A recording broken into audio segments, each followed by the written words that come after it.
Eu venho aqui como presidente de uma comissão parlamentar de inquérito conversar com todo o povo brasileiro como alguém que tem o dever de defender uma instituição que não nos pertence individualmente, pertence ao povo do nosso país. E o que está em jogo não é apenas uma investigação, senhores. O que está em jogo é o equilíbrio entre os poderes da República e o direito do parlamento de exercer em sua plenitude a função constitucional para a qual nós somos eleitos. Ao Supremo Tribunal Federal, a presidência da Comissão Parlamentar Mista de Inquérito do INSS leva a esta Corte uma preocupação grave, objetiva e inadiável. Decisões recentes vêm limitando o exercício de uma prerrogativa que não é política, é constitucional. E a Constituição é clara: as CPIs possuem poderes de investigação próprios das autoridades judiciais. Isso não é simbólico, não é decorativo, isso é um instrumento efetivo de proteção da sociedade.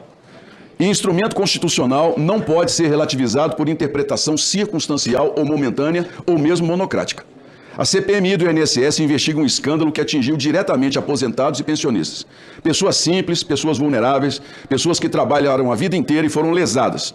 Brasileiros que contribuíram, sustentaram este país com dignidade, chegaram à velhice esperando proteção do Estado e receberam fraude, abandono e desconto indevido.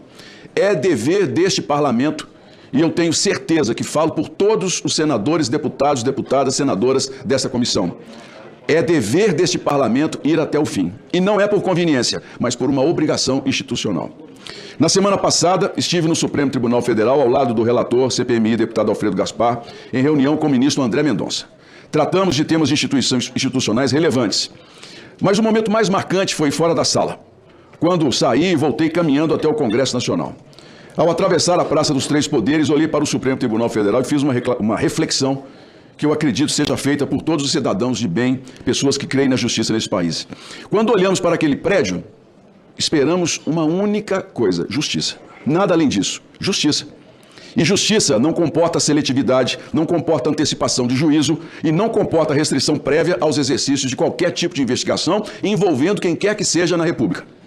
No dia de ontem, nos dias anteriores, a decisão que afastou o comparecimento da senhora Leila Pereira, ontem, não é apenas uma decisão processual.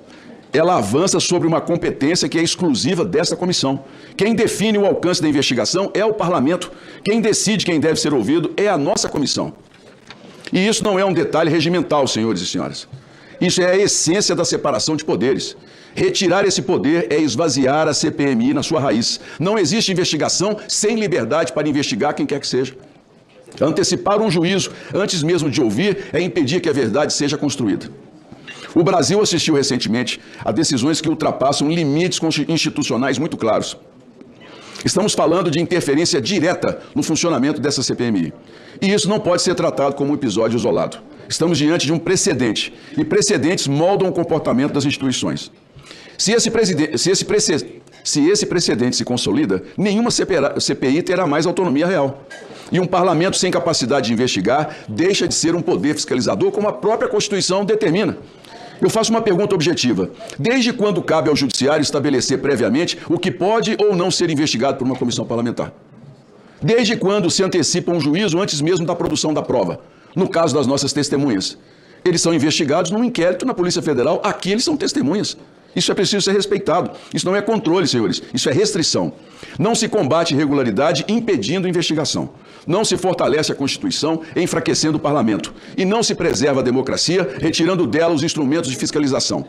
Se não há investigação, não há verdade. E sem verdade, o que se instala é a desconfiança. E quando a sociedade perde a confiança nas instituições, o dano é muito mais profundo do que qualquer crise política. O que está em jogo é a verdade. Estamos falando de aposentados, estamos falando de pessoas que trabalharam a vida inteira, estamos falando de dignidade. E o que aconteceu foi a violação desses direitos. Isso não é apenas uma irregularidade administrativa, é uma ferida moral no Brasil. E é importante registrar, essa CPMI não se limitou a discursos. Essa CPMI produziu resultados concretos. Já na primeira sessão, essa comissão aprovou 21 pedidos de prisão. E desses, 14 estão presos. Isso demonstra que não estamos diante de uma comissão simbólica. Estamos diante de uma investigação real que produz consequências reais. Além disso, valores bilionários começaram a ser rastreados. Estruturas organizadas de fraude foram identificadas. Patrimônios incompatíveis vieram à tona. O Brasil começou a enxergar aquilo que durante anos ficou escondido. E mais do que números, há fatos que marcaram essa CPMI. Durante os depoimentos, diante de contradições e evidências, essa presidência determinou ao vivo voz de prisão por falso testemunho a 5 depoentes. Entre eles, o presidente da Conafé. Um episódio que demonstrou de forma clara que esta comissão não aceita desrespeito à verdade. Após a prisão, houve pagamento de fiança e posterior liberação. Esse senhor, por decisão judicial, também foi determinada a nova ordem de prisão. Até o momento, ele está foragido e não foi encontrado pelos trabalhos dos investigadores. É exatamente nesse momento que começam as tentativas de interrupção. Decisões que impedem depoimentos, limitações que não existem, e isso não pode se tornar um padrão. Porque se tornar padrão, o parlamento deixa de investigar. E se deixa de investigar, deixa de cumprir a nossa função constitucional. O parlamento não pode assistir isso como espectador. O parlamento tem o dever de agir. E mais do que isso, tem o dever de não se omitir, porque quando o parlamento se omite, alguém está sendo protegido. Nós respeitamos o Supremo Tribunal Federal. Todas as decisões que essa presidência tomou foi em respeito absoluto às decisões da Suprema Corte, mesmo não concordando, como eu não concordo. Mas nós respeitamos. Nosso respeito não significa também subserviência. É respeito institucional.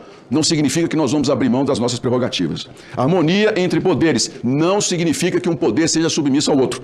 Cada poder tem seu limite. E ultrapassar esse limite compromete o equilíbrio institucional. Nós não queremos crise, nós queremos normalidade constitucional.